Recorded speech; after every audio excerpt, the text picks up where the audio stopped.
Well, hello, friends, Romans, and countrymen.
Greetings, friends, Romans, and countrymen. We are again working on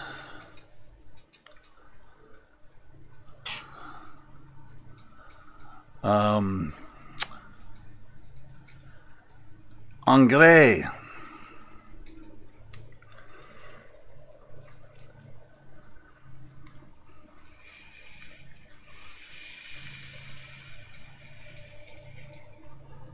And it's going to be fun. So, one would hope you can join in.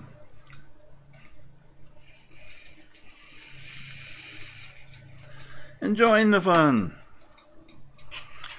as I pull my hair out in chunks, figuring out exactly what colors one needs to use in order to achieve what I'm looking for. And remixing and remixing. Oh, gotta get some yellow oxide. Yes, can't forget the yellow oxide. I'm using a very complex color scheme here because I'm mimicking the colors in acrylic that our friend Anglais used. Consequently, I'm doing a lot of color matching and color work, because the colors that he used in acrylic, I mean in oil, just will not work in acrylic. So the consequence of that is that I am trying to mimic those colors, and I think I'm about there, but we shall see. He used a very complex color system on this figure, and the result is that I'm having to make some adjustments.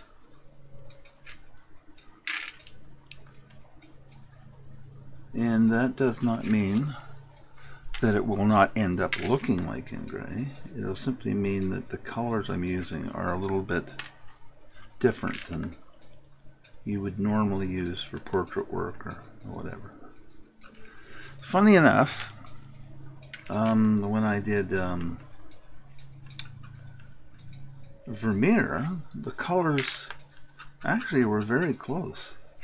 I was surprised, but not so much Vermeer or in gray. And that doesn't mean that in gray's colors aren't right. It simply means he used a different color pattern, which is okay.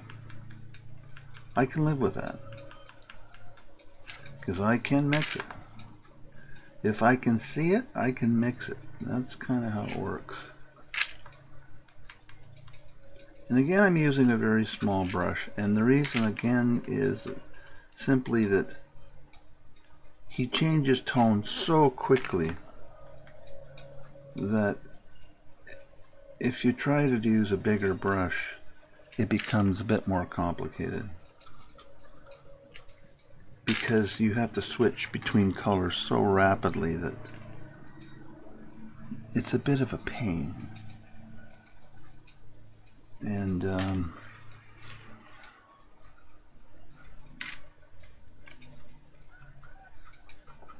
the other problem is acrylics dry so bloody fast that you need to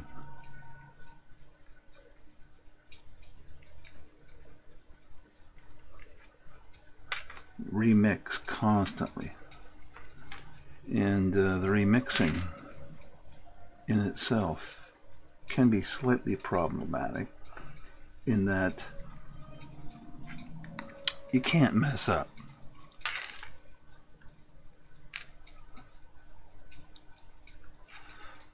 So what you need to do is glaze lots and lots of color on. Layer after layer after layer. And that is actually, it works to your advantage in acrylics, because that's how you get such beautiful skin tones. So it's not a problem per se. It's more of a technical problem.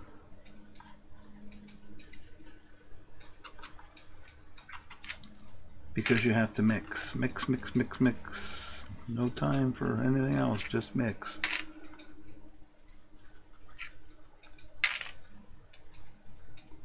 Mix until you got it. Now what he did was, over on this side, is he's got this side of the leg in another tone completely. And what he did was he then used highlights in order to highlight into that new tonal mix. So you have to really, really move. Shake your booty, shake your booty. Which is about the refrain that you need to use if you're going to be doing this type of stuff.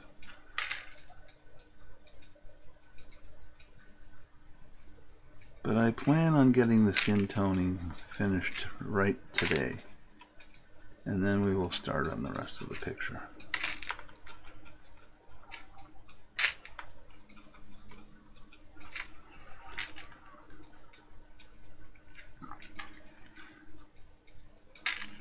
And he gives no quarter at all. It's almost as if he said, if you're going to try doing me, buddy, then I'm going to make it as hard as humanly possible. And he succeeded.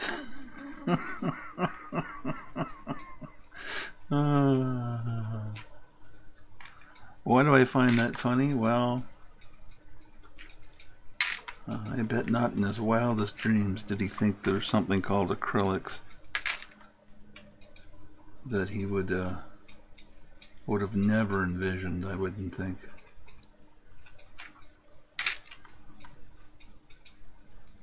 And you know, a lot of artists in his day did exactly what I'm saying because they were so difficult to mimic, right? And because copying in those days was like a full-time profession. Like, as soon as a picture got really popular, everybody wanted one. Well, there was only one. So what they do is they get other artists to make a copy. And so what they would do is they would keep their process and what colors they used highly quiet. And in other words, they were making it so it was very difficult to copy. And you can see a ton of copies of Ingray's work.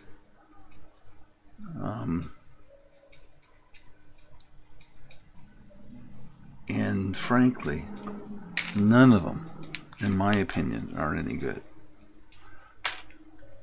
Now, I haven't seen them all, so don't think that's the end of the story. So I'm sure somebody out there figured it out. But he didn't make it easy. No, he didn't. He didn't make it easy.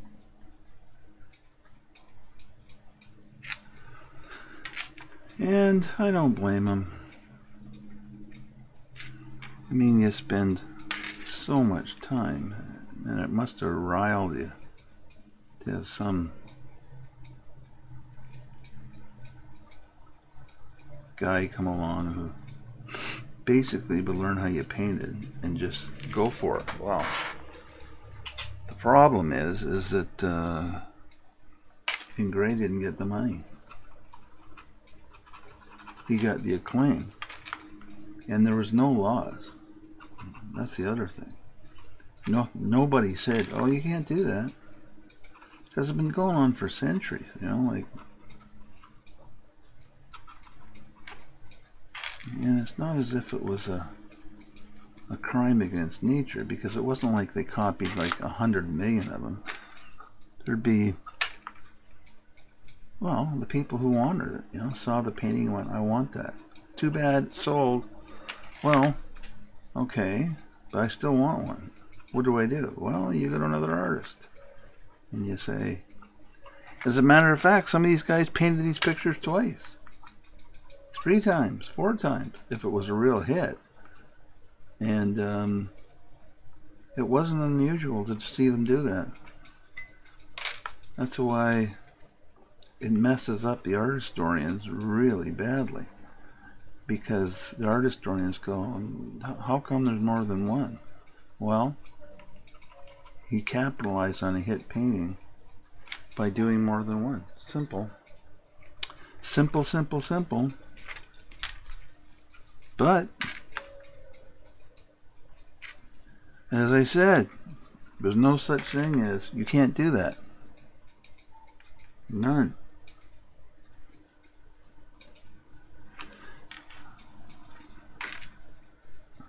thank God this isn't copyrighted today. Frankly, it wouldn't make any difference anyway, because if you're painting one, there is no copyright law. Any artist can paint anything he sees, as long as it's not a brand or a logo. In other words, you can't paint Mickey Mouse, because Mickey Mouse didn't exist. Therefore, somebody drew him, therefore somebody owns the rights to Mickey Mouse. Well, that makes sense, because somebody created him. He didn't just create a painting, he created a character. And mind you, in this day, it wouldn't have made any difference, but it does make a difference today. And again, as you know, Congress changed all the laws for Disney, so Mickey Mouse would remain a copyrighted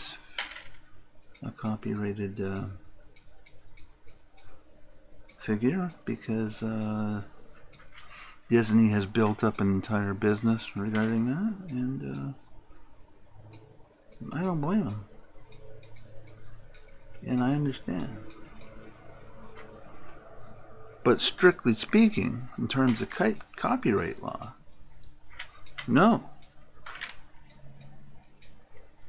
It's a number of years after the artist dies, which was Walt Disney, it's open season, as it is for most paintings or figures. I think it's 75 years after the artist dies. Well, it's been 75 years for Disney. And but in their case, I don't disagree with when you've built an entire business based upon a figure. In this case, it would be Mickey Mouse. It's really not fair. And I don't disagree with them. I think you should.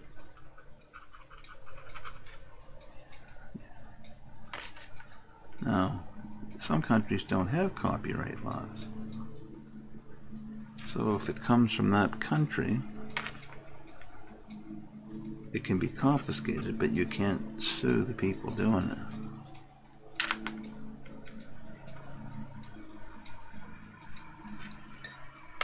But again, if you create a logo or something that's a creative thing, I don't disagree at all, because fair is fair, you know?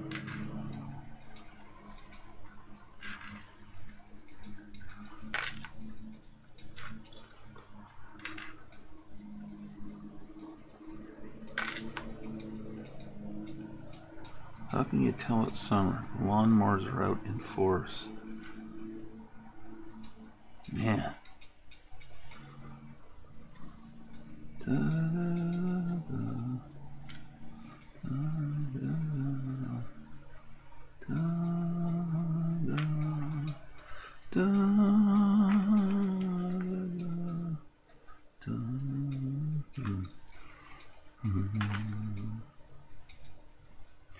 da, da, da, da, da.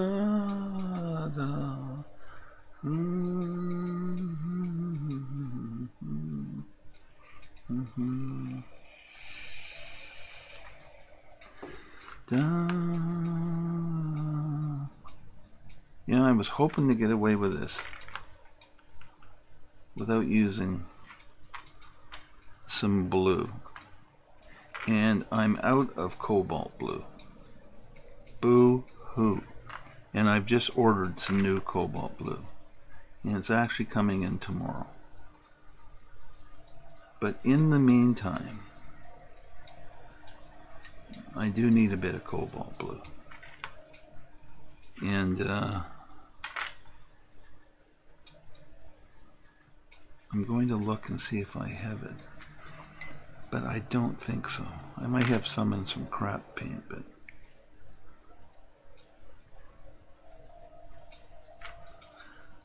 I'm going to see if I can mix up something this close, because he's got a very blue tinge to the leg here. I mean, you can just see it. I mean, it's not a big item or anything, but you can just see it. And by God, I want to make sure it's right.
And I've got all the right colors, but I really and truly I gotta add some blue.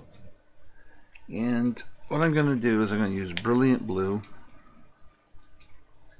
True Blue, Brilliant Blue, and I'm gonna see if I can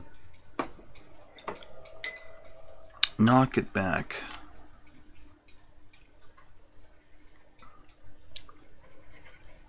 Oh, Jesus, that won't do it.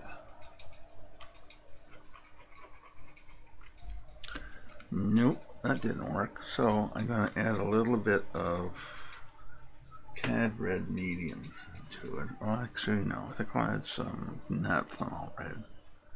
See if I can get it to behave. Just give me a minute. We're going to have to...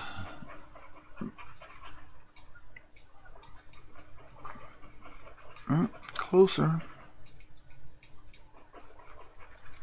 Closer still. Now, let's see if I can get the gray it down a bit. Jesus, come on.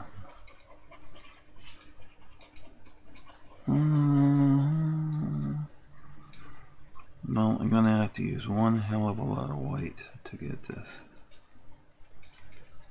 Did I get it?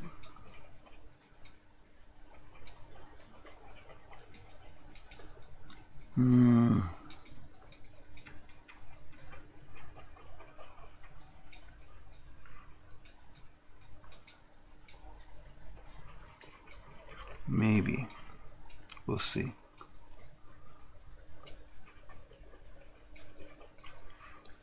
A little bit of flesh tone in it.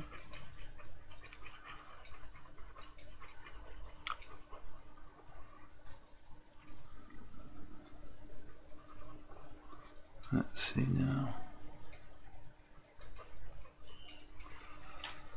Well, there's only one way to find out if it'll work. Let's see.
da, da,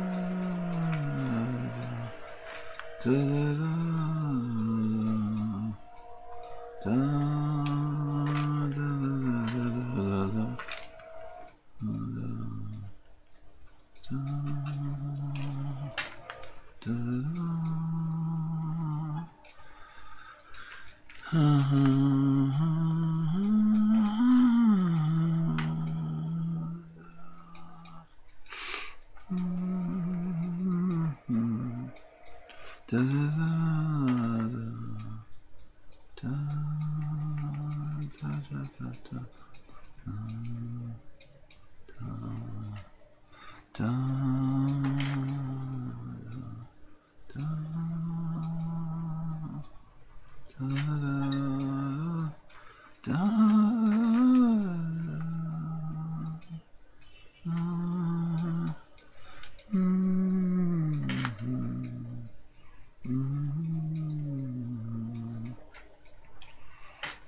Well, like I said, it would have been a lot easier if I had cobalt, but I've got a reasonable facsimile.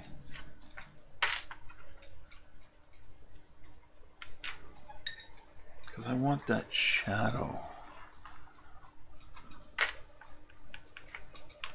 So I'll go for a bit more.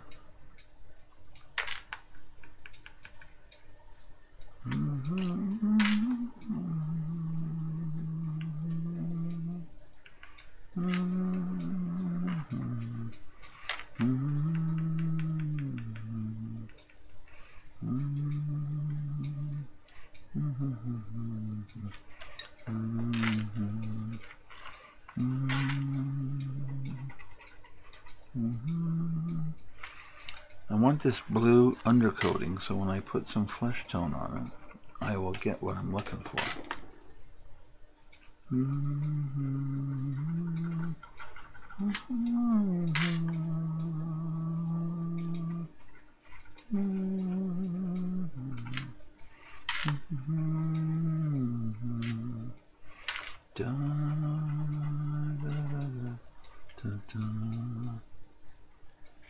Well, it's definitely got the blue.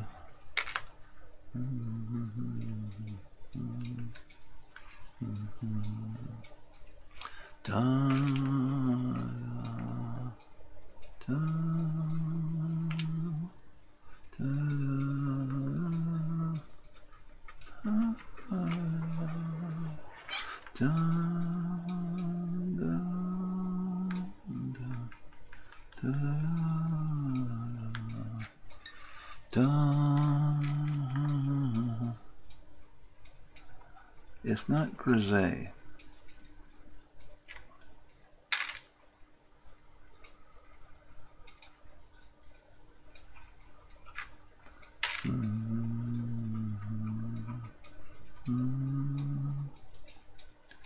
So I'll give that a second to dry. And actually, I'm not unhappy with it at all. Considering I gerrymandered the color.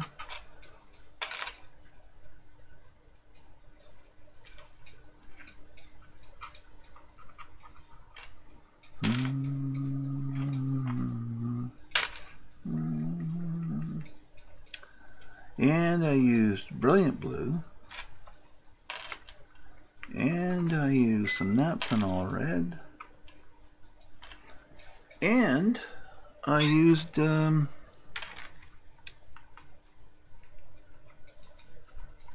umber to knock it back a bit.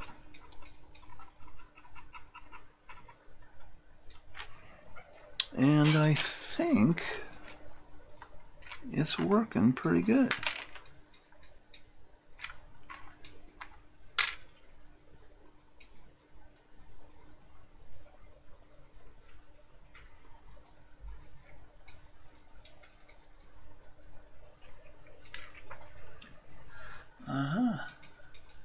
Shadows. Let there be shadows.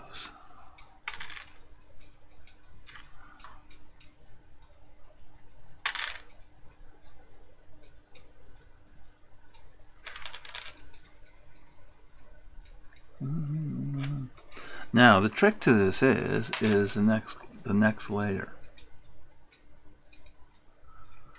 For those who are following along, the next layer, not this layer, but the next layer of color. And I will endeavor to get that layer in.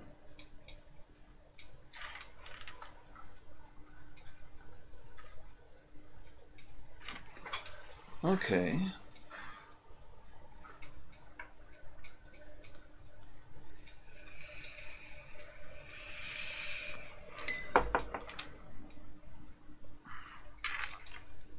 Got a little too much here. I'm gonna pop this out a bit.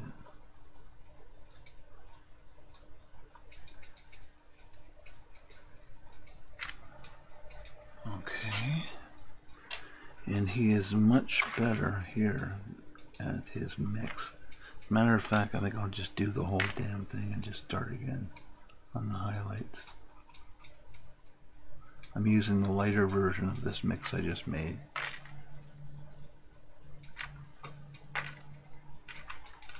Da, da, da, da, da, da, da, da,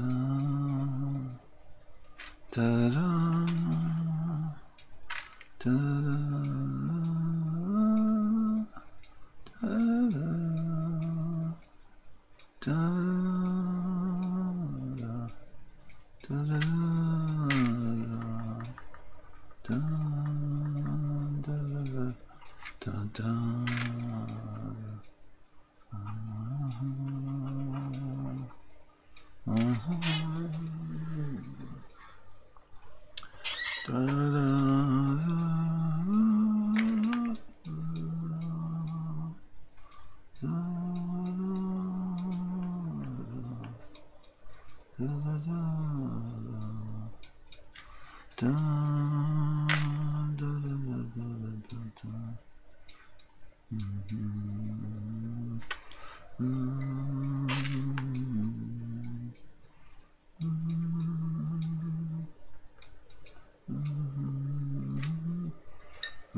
If you notice that, yes, I am borrowing from another spot. Because I have enough on.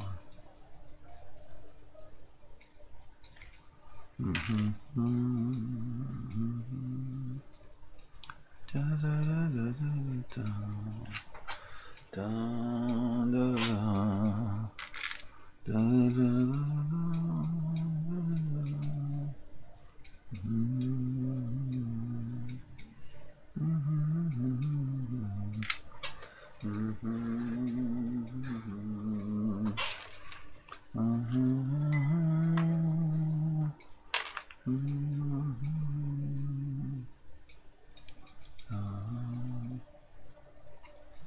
bit in here for color harmony.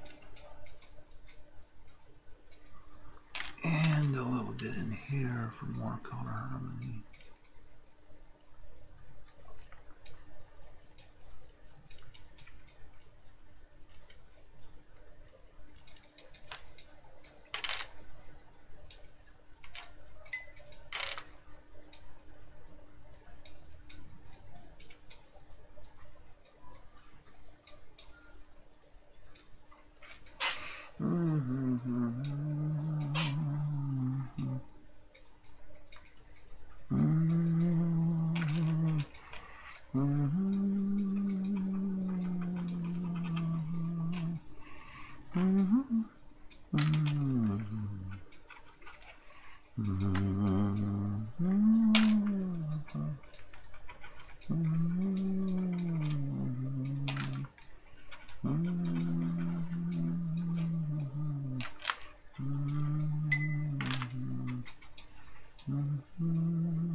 Don't mind me, I've been listening to Beethoven all afternoon, so what can I say?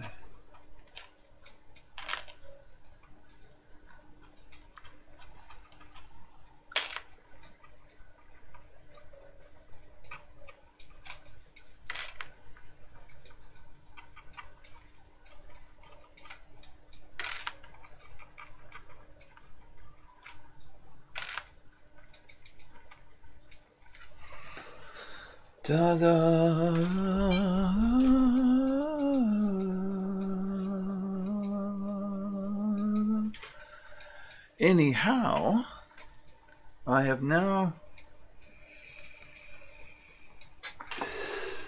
basically blued it through on top of the skin tones, which brings us closer to ingray.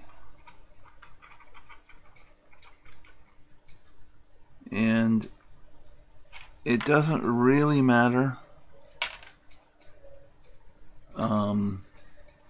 that I don't have the cobalt now because I mixed up a reasonable facsimile. So that problem is solved.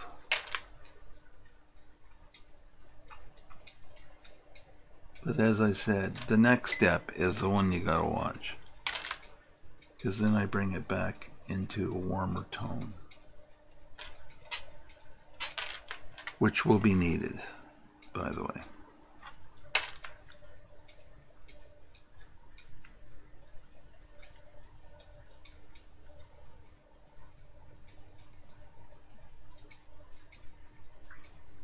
This is just a complete mass of shadows.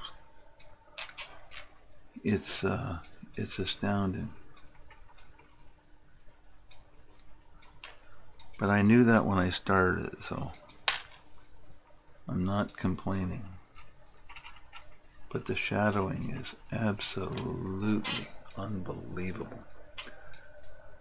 Okay, so we're about done there, almost dry.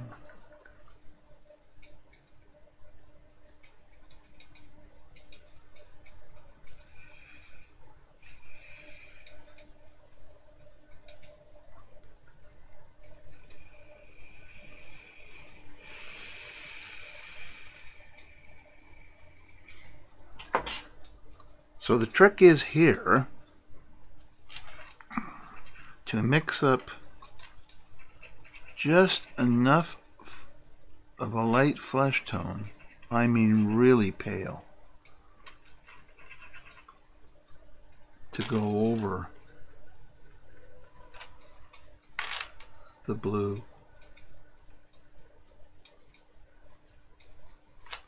And it should work, and if it doesn't, Well, back to the drawing board, but it should work.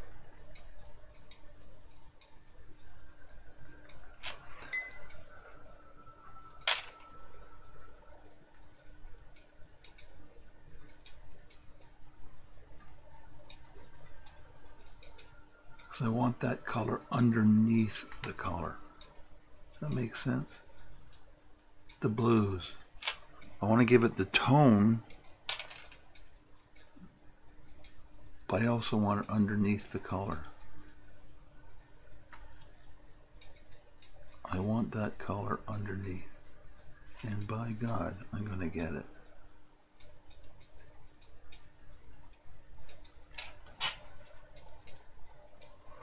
Or I'll stamp my feet and scream to the bloody heavens. Now I know I put out some oxide.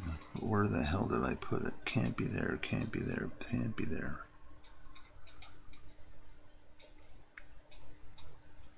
Where the hell did I put it? Jesus.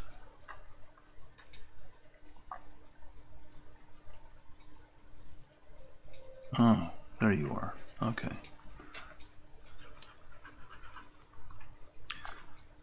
So I've mixed in a little bit of iron oxide.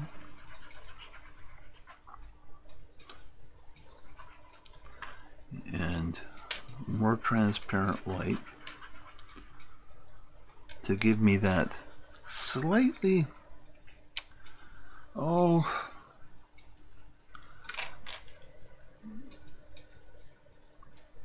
he's got a flesh tone that I'm familiar with, but he really is subtle with it.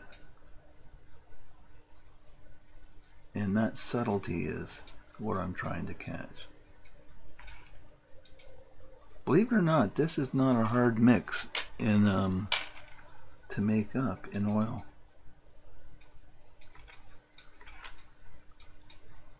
Not so in acrylic. It's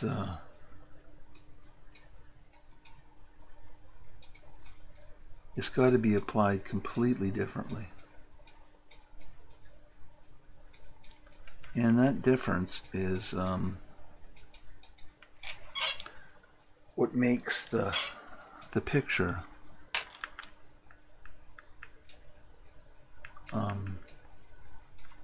look like an oil painting.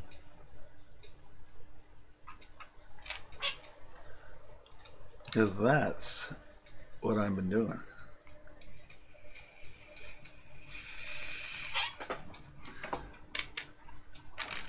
And if it looks like an oil painting, then I have succeeded. And so far, things have worked out okay.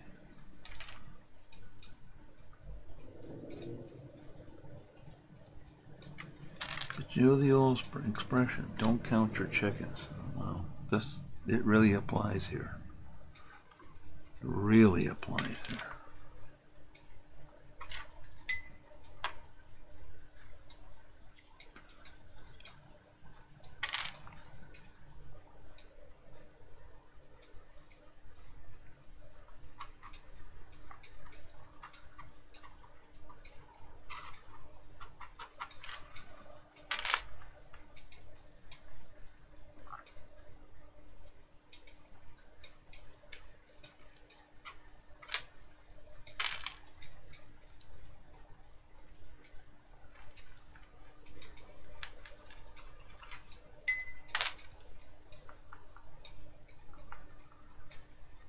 But in saying all that, I have to tell you, ooh, that did turn out good.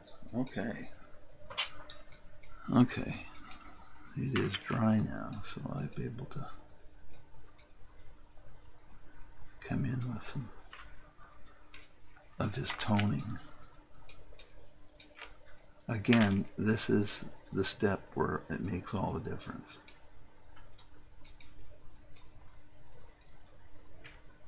Because this is where you get the flesh tones.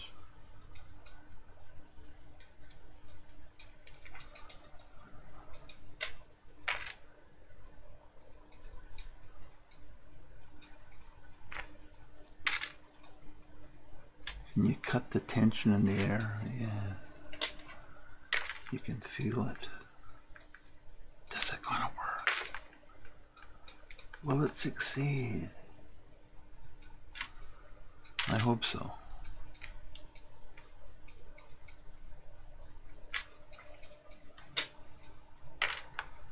Yes, I'm not the type to break down and cry by any means.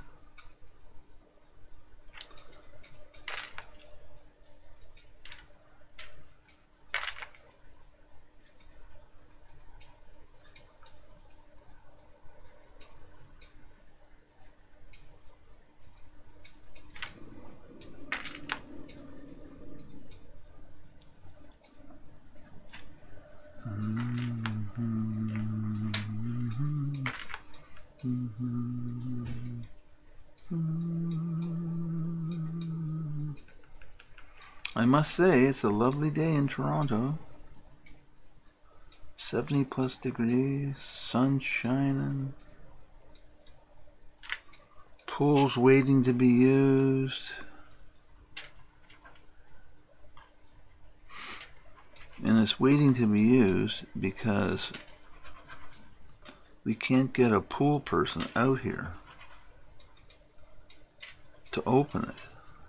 So it's filled with water, waiting for a dip. And the water has to be tested and all that crap. So consequently, we're waiting. We're waiting patiently, but they're booked well in advance because everybody with a pool wants the same thing. Open it up. And unfortunately, everybody wants it opened up at exactly the same time.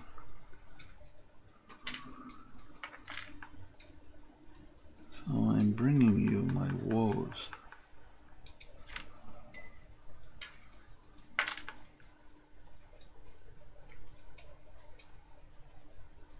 I hope you don't mind.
Now, this is what is called high-end painting. Anytime you do an old master, that's what it's always been called by everybody I know. It could be called by something else, though. I don't know for sure, because other places call things differently. But that's what's called here, and it's been called that for as long as I can remember. High end because you're doing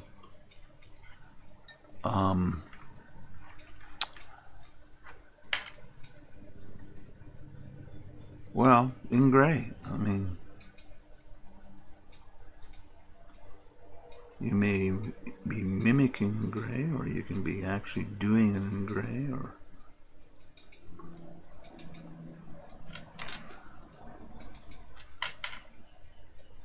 I don't know what it is. You don't know. Of all the guys I know, not many of them do this.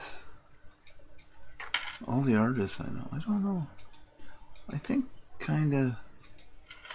you have to kind of be sort of trained to do this kind of stuff. And a lot of people don't get trained in this. I was lucky because I had a classically trained artist train me. So I didn't have any problems because she showed me how to do it. But that doesn't mean that I got it first shot. By any means. I finally did it to her satisfaction when I did a Rembrandt. And she said, yes, you got it. And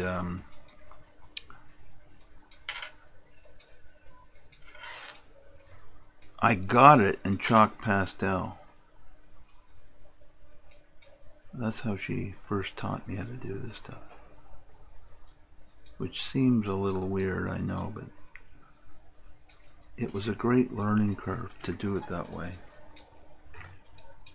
And one of the reasons was that simply that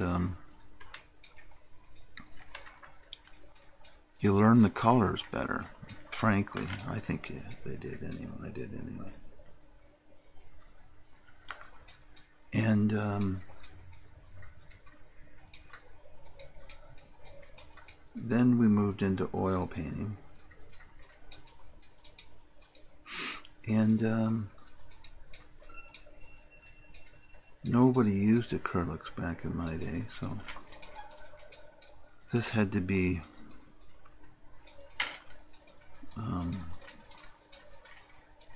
this was another learning curve, how to do it in acrylics. But I started a few years ago and tried it, and right away I really liked the glazing time, because that's what really throws you when you're doing an oil. It's the glazing time. Oh God, it's so long. It's just, in order to do it, you end up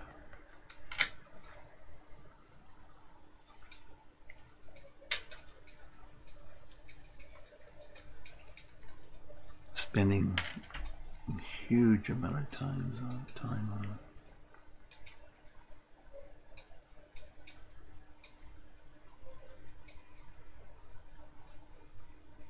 But that's how I was taught.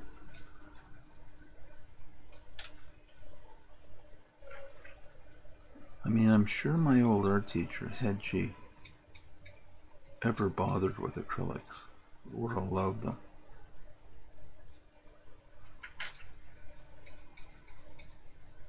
But as I said, acrylics back in my day were no hell. Really, they weren't. They didn't have the formulations that they do today. They were out there, but nobody seriously in art used them, except the abstract guys. And they had been using them since the 50s, but those acrylics were really toxic stuff. I mean, man, it's one of the things that they scared you with, was like, try to stay away from that stuff, because I know so and so and so and so and so and so who basically ruined their lungs, and on and on and on, and scared the living hell out of us, you know, like we were kids. And, oh, I don't want that. But they were out there. I remember the brands offhand, but they were out there. But as I said, I don't remember anybody really using them.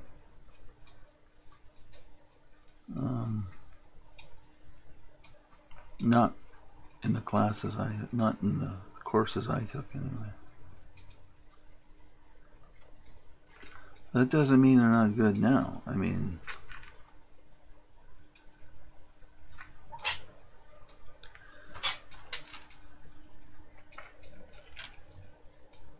I've had a lot of people over the years say, "What the hell did you paint in acrylic?" And I go, and it wasn't until I finally broke down and got the damn things and played with them and learned with them that I finally said, shit, this is okay. The closest I ever got was egg tempera, which dries extremely fast as well. And it was good practice for acrylics, to be honest with you. Because the drying time in egg tempera is just, man, move fast. Mind you, when you're done, and the look is just, oh man. But I hadn't done a lot because really you gotta be.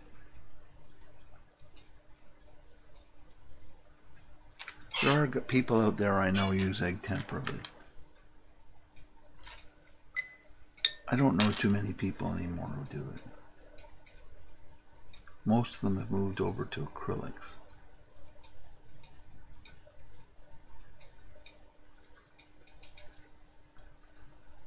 And, you know, egg tempera's been around for eons. Eons. Eons and eons of time. But, and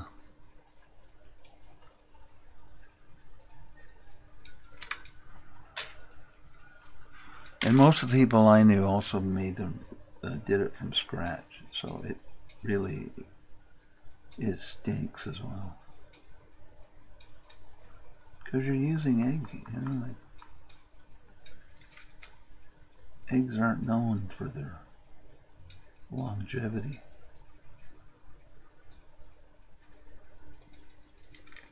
And it just smelled bad.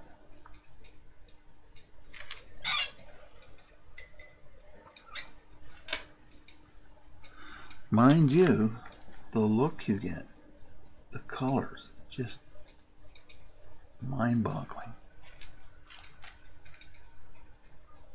I thought it was anyway.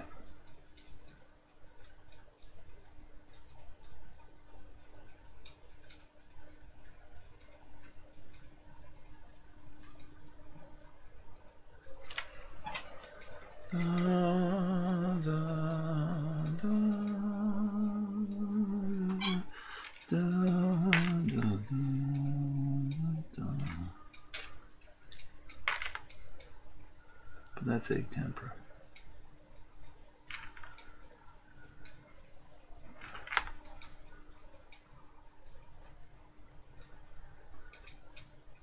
And all the women, all the people I knew who used egg tempera were all women, female artists. Funny, eh? I don't know why. I can't think of any. I really and truly can't think of any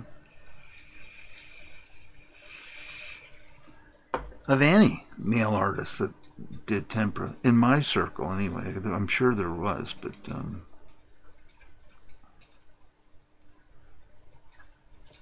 the last thing I ever did in egg tempera was I restored a painting that had been done in egg tempera. And the guy who brought it to me told me he'd been looking for 2 years to find somebody who'd do it. I said, I can do it, but it's going to cost you, because I had to fix the painting. And, well, I didn't have to fix it. I had to, well, yeah, I had to fix the painting, but not, it didn't have holes in it or anything like that. I don't mean fix it that way. It was Muhammad Ali knocking out Joe Frazier, and it was destined for the Muhammad Ali Museum in Nashville. And the guy, well, he was kind of desperate because the museum wanted the painting, but he didn't want to give the painting unless it was perfect. And the painting had been done by a Korean artist, if you can believe that. So I said to him, I said, well, why the hell don't you just go get the guy who painted it to fix it? And he said, the guy won't leave Korea. And I said, Jesus, okay. I said, can't you send it over to him? Because he doesn't want anything to do with it. And so I have no idea what the problem was. But so then I asked the $100 million question, right? I mean, I said, well, you know, if you want me to touch this guy's work, he's still alive. Do you have the rights to it? And he just looks at me like, well, yeah. I said, well, show me. And he did. He had the rights to the painting. Christ, it was a contract and all this stuff and terms and oh man, he had the whole thing. He even had a thing that says it could be repaired. What had happened is some of the paint had chipped off in places, and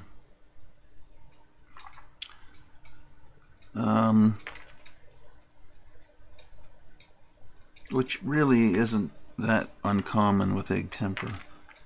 It had been treated roughly, so to speak. So I had to literally color match everything where there was a repair that was needed. And by God, I did. It took me about a month to do it, but I got it all done. And the other problem I had with it was there were some technical errors in the painting. Not in the figures, but in the painting. You know, the ring side and all that stuff. And so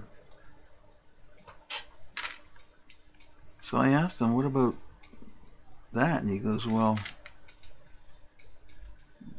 is there anything you can do about it? I said, yeah, you can fix them. He goes, well, go ahead, fix it. And he had all the paperwork, so I fixed it.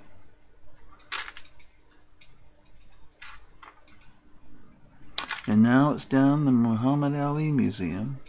It really was. It was a great painting. It just,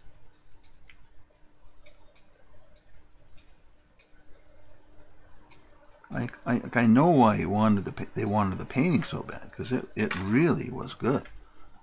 But it had a few problems. But I fixed it. I fixed it all up. There was.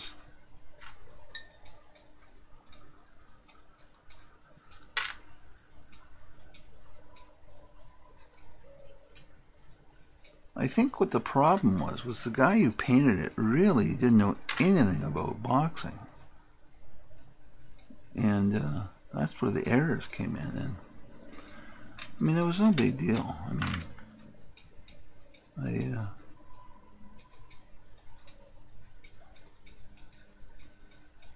I can't remember all the places now, but there was about a dozen different places. And the trouble is, once they were fixed, they had to, the areas around them had to be fixed, if that makes sense. So I ended up having to do a lot of the painting.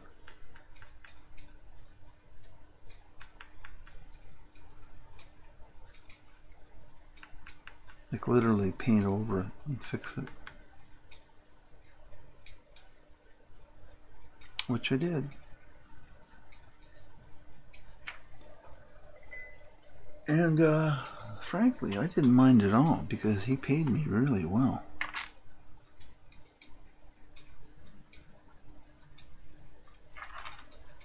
And after all, it was a month's work. But when I thought about it later, I could have been mercenary and just charged him like a fortune, but I didn't. I charged him my regular rate for restoration.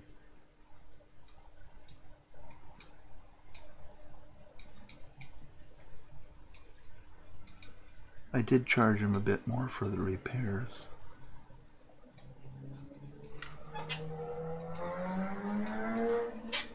But, you know, what are you going to do?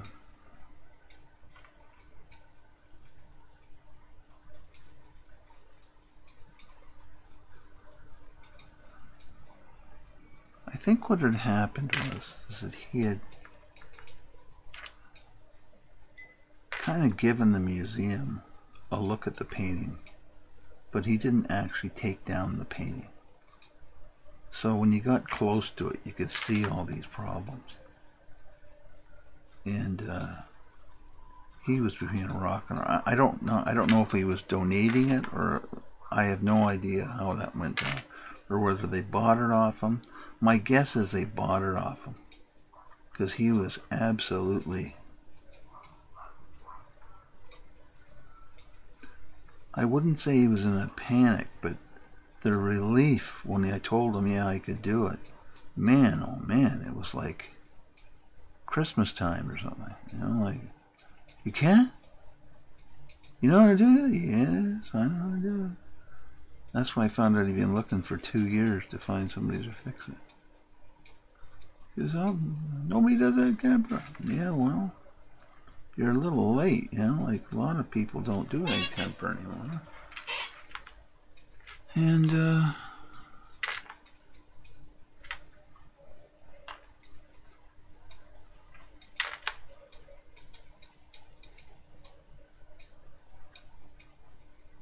I mean, there's a lot of oil painters out there who can do restoration, but I guess not so much egg temper.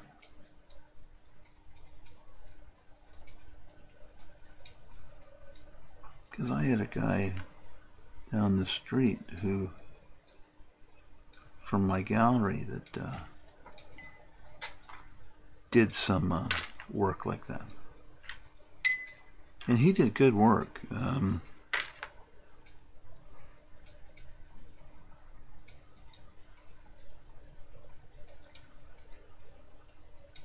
But he had turned him down, so he didn't do egg temper either.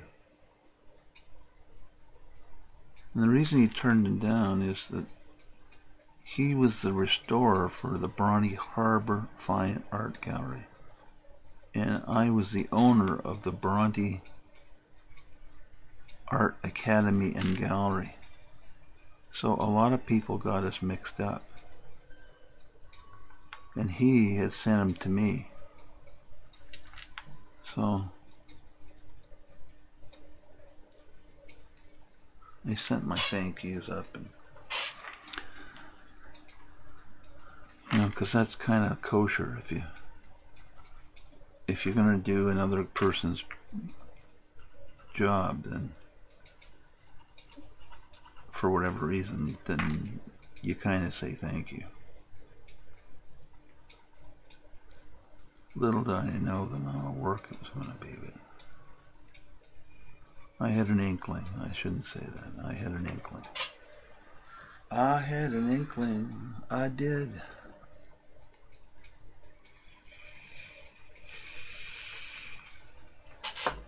I certainly did.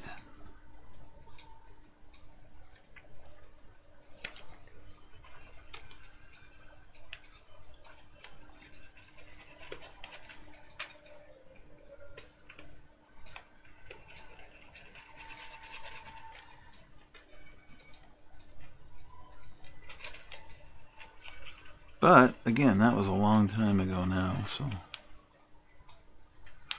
somewhere in the 2006 or something like that. I don't know.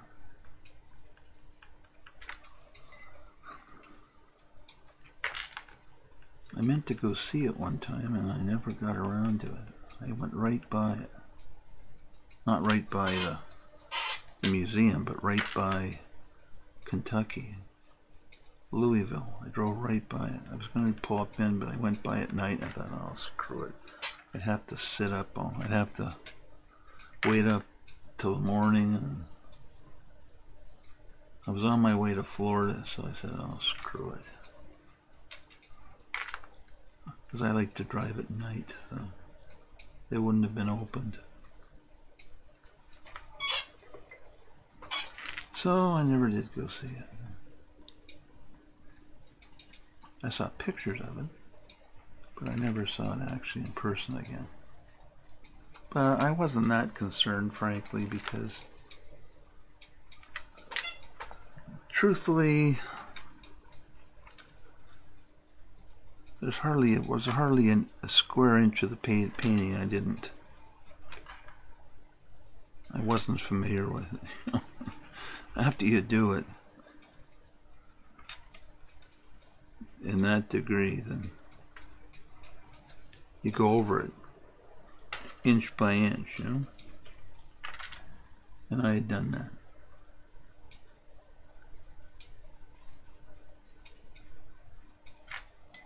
I'm throwing a bit of warmth back now into the legs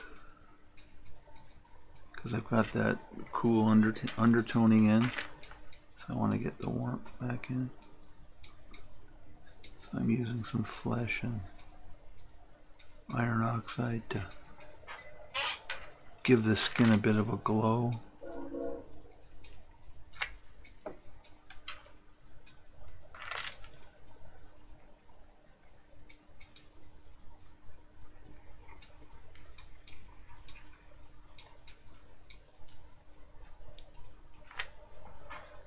There we are.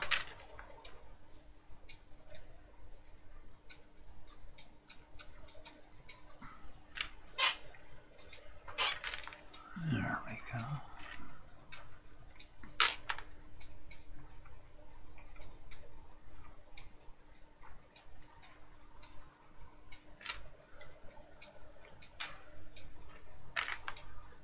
Just hope that Ingray doesn't come back to me in a dream or something.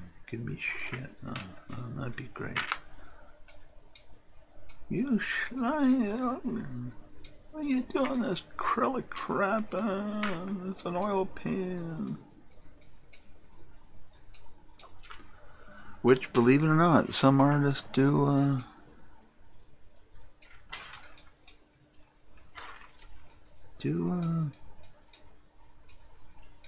in fact go on about that. They don't think that if it's an oil painting, it should be done in acrylic. Believe me, there are more people out there with opinions than there are planners as peanuts.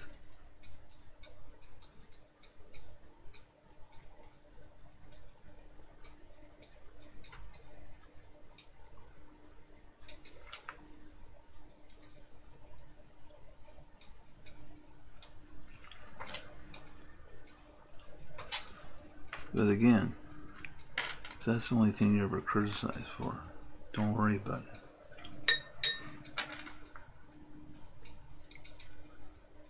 Because when it comes down to it, who gives a shit?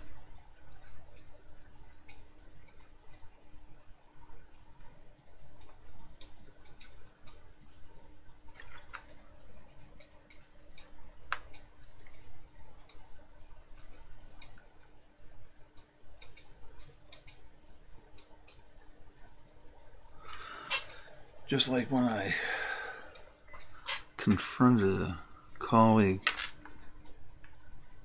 who refused to admit that he underpainted his watercolors, or not all his watercolors, but some of his wildlife watercolors with acrylic. I said, give me a break. No, he was indignant. Are you calling me that? Oh, shut up. I know you did it. And why are you making such a deal of it? Because he sure didn't mention that in the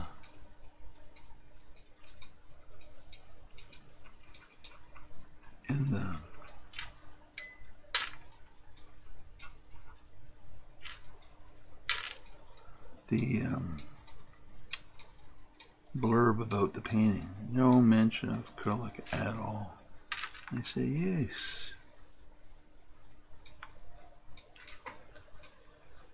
Because he knew that I did it. I've been doing it for years. Years and years and years.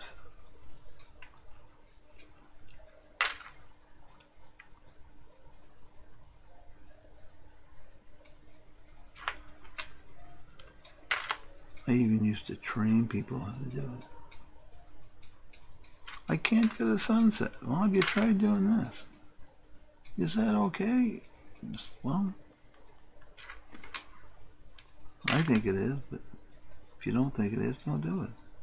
But I can't get the sunset. Well, you're between a rock and a hard place. You can't do the sunset. I understand. So you're out of options. You can't do it, you can't do it. My colors run together, I can't do it. How do you do it? I said, well, I know how to do it both ways, but I'll be honest with you, I can't be bothered. I can't be bothered. I do it like this.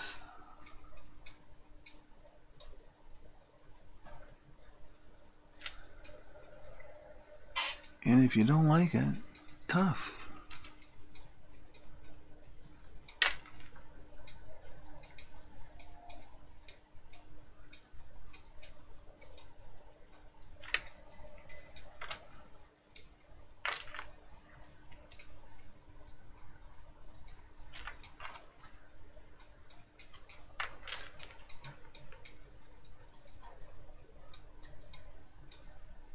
I know the local watercolor society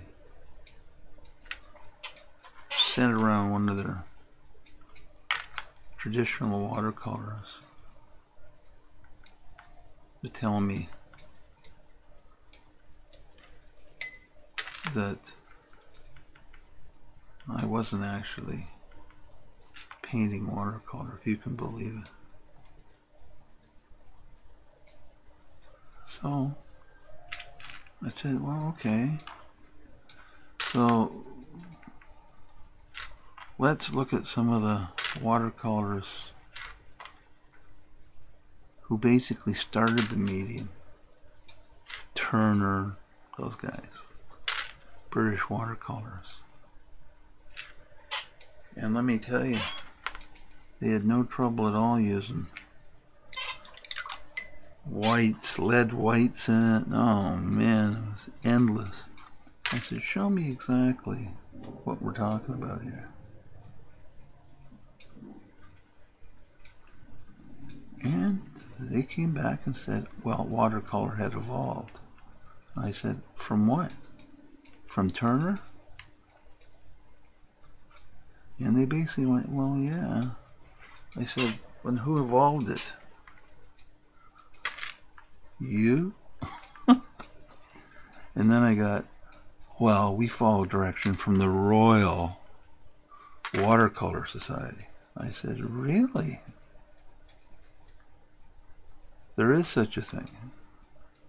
Oh yes, there is such a thing. And I said, well, it's too bad. They don't know what they're missing.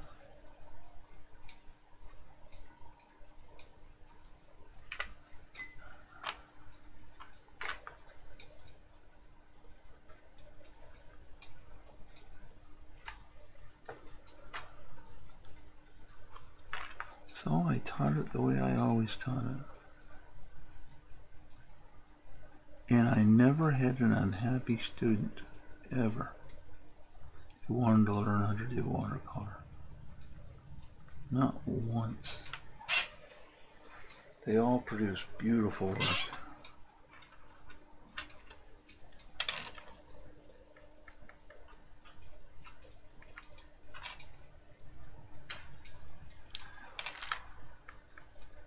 And all I would say to them is, don't tell them who trained you.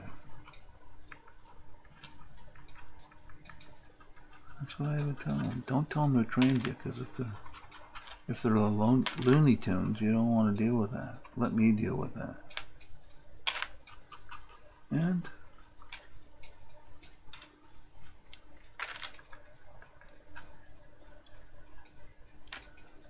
frankly, it never even came up. And people went to shows and bought watercolors. Nobody ever cared. Which I knew nobody would ever care. People don't buy paintings because it's whatever. They buy paintings because they like it. And they liked it.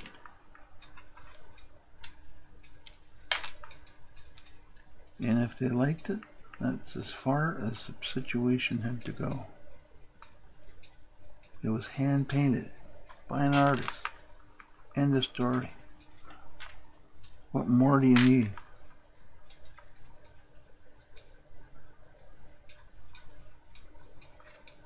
And that died finally. Finally, the controversy wound down.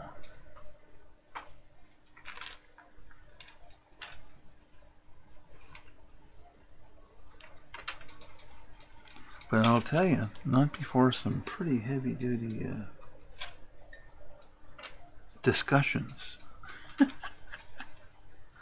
Oh, God.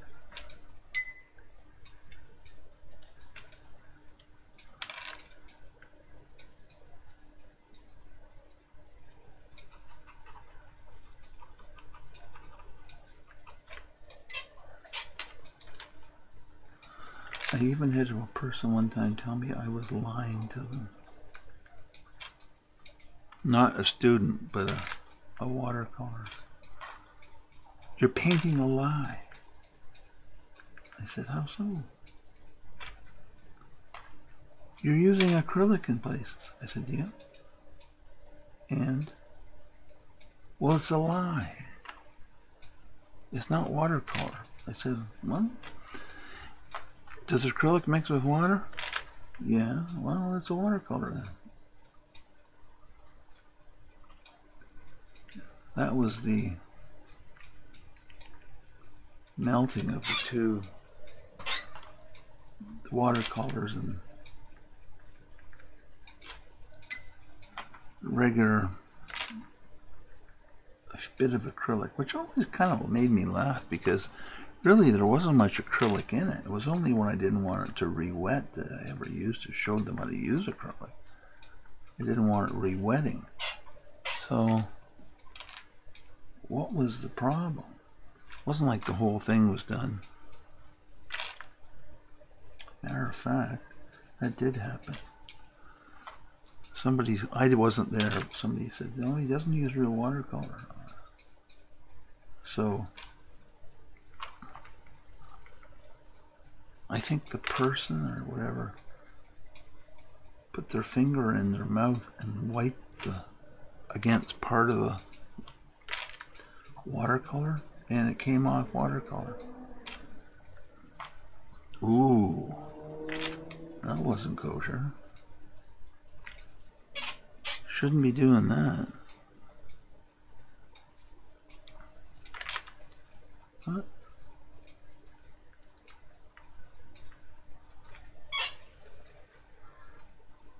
How to make a fool of yourself in one easy lesson.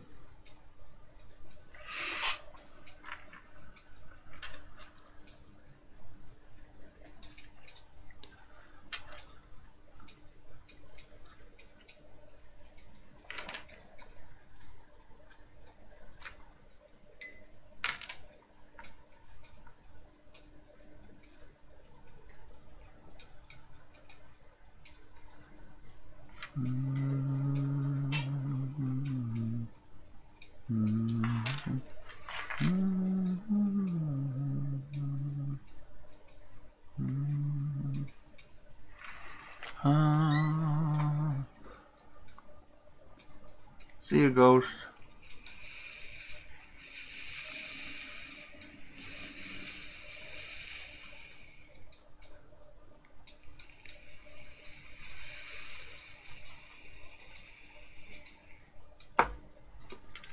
Da, da, da, da,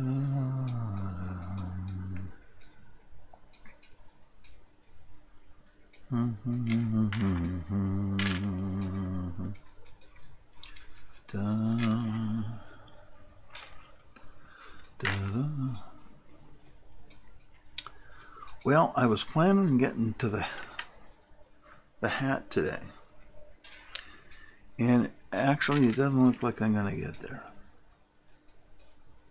but tomorrow for sure.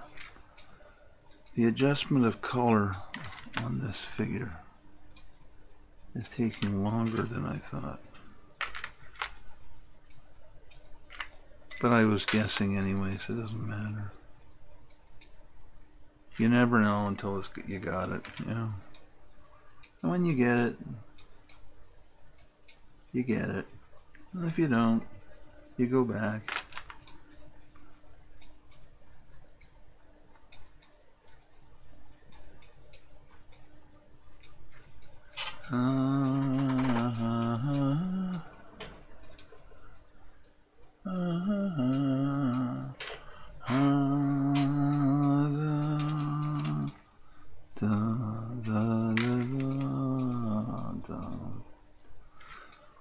I hate to put more transparent white out, but I'm going to have to.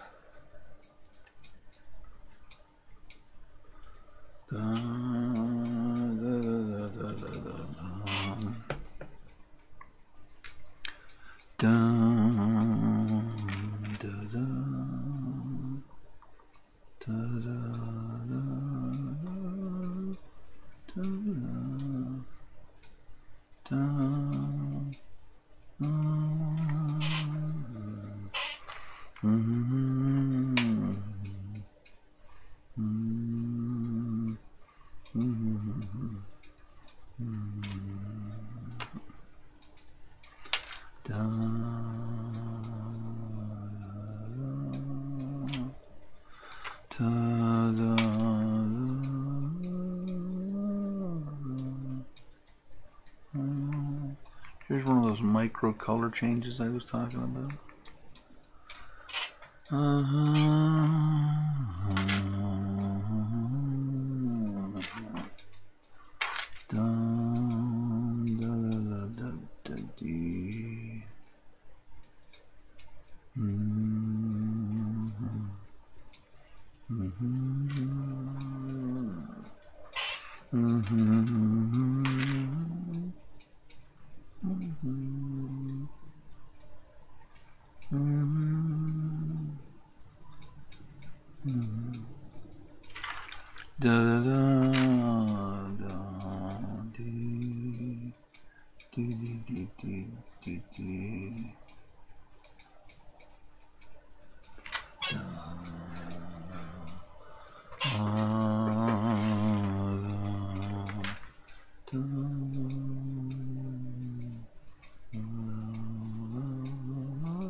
Yeah, when I said micro, I mean micro.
You can run in gray, but you can't hide. That is the problem.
Who on earth can that be?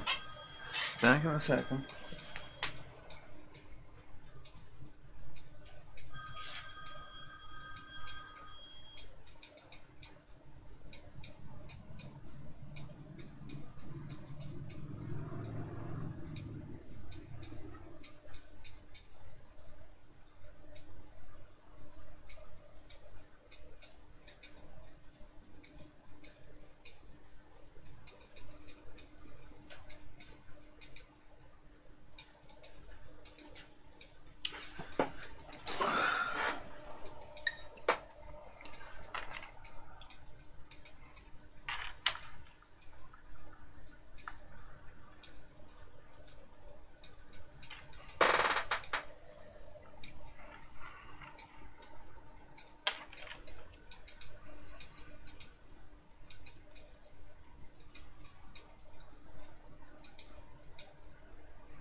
I'm hoping to get enough white up here that when I get to the titanium, it'll just be a short burst, you know.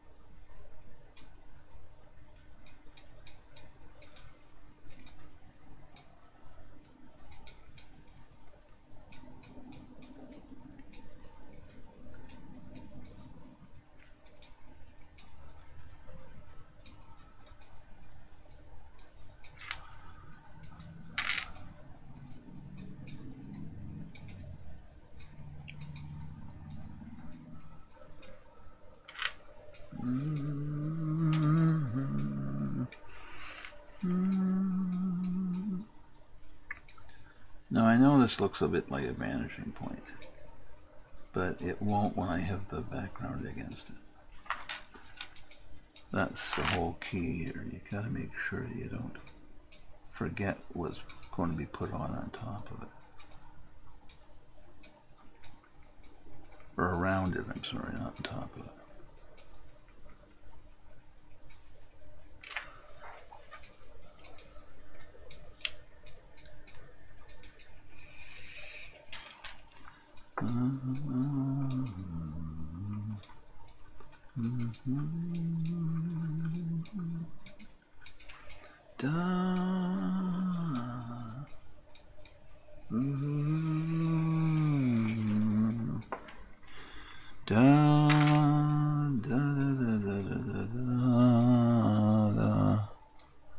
da, da, da, da, da.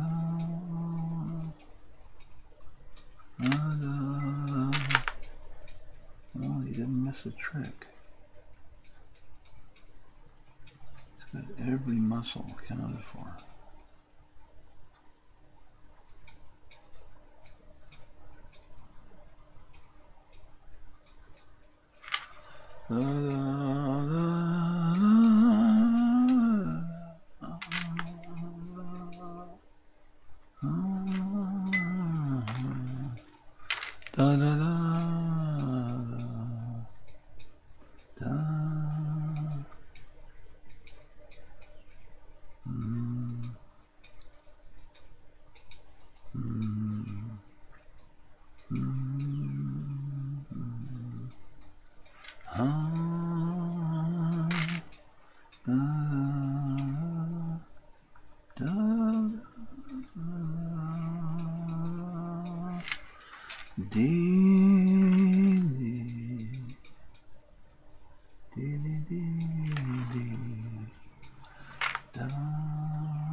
Da, da, da, da, da, da.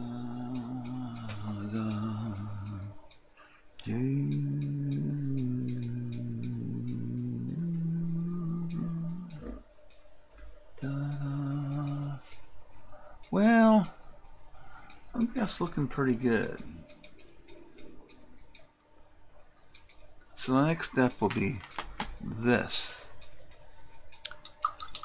which in itself is a monster paint, because it's not only intricate, it's man.